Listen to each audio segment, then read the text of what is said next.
Alright, let's dive into something that's been on my mind lately. A story that's not just about medication shortages, but about the ripple effects they have on real people's lives. I came across this piece about Jack Tolley, a student from Stourbridge, and honestly it hit me harder than I expected.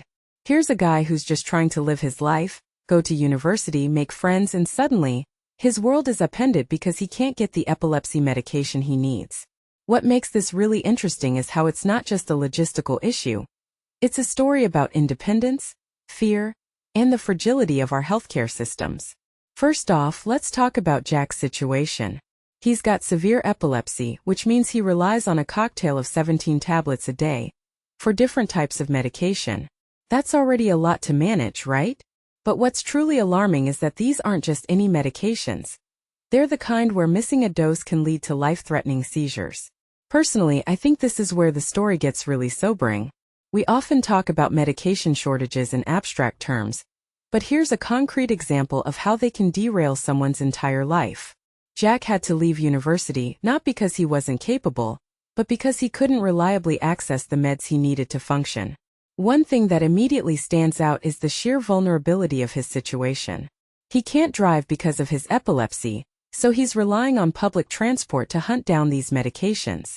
Imagine that, having to travel between pharmacies, hoping they'll have what you need, all while knowing you could have a seizure at any moment. It's not just inconvenient, it's terrifying. What many people don't realize is how much of a gamble this becomes. It's not like he's just running out of painkillers. These medications are literally keeping him alive. Now let's zoom out for a second. Jack's story isn't unique.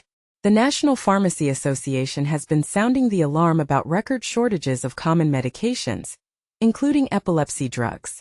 But here's where it gets even more complicated. The reasons behind these shortages aren't simple.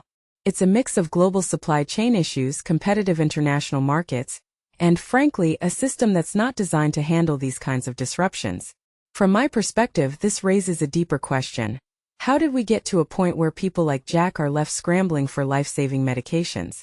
What this really suggests is that our healthcare systems are more fragile than we like to admit.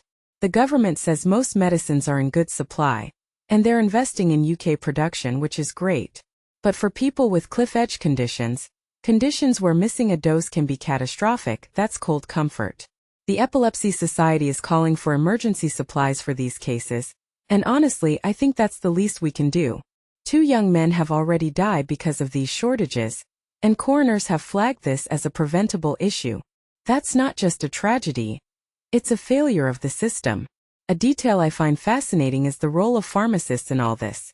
Sanjeev Panesar, a superintendent pharmacist, talks about how much time he's spending trying to source medications or explain alternatives to patients. But here's the kicker. Pharmacies are often operating at a loss because they're being paid less by the government than what it costs to buy these medications. If you take a step back and think about it, this is a system that's not just failing patients, it's failing the people who are trying to help them. How sustainable is that? Finally, let's talk about the human cost. Jack's mom, Rachel, talks about the fear of not being able to protect her son.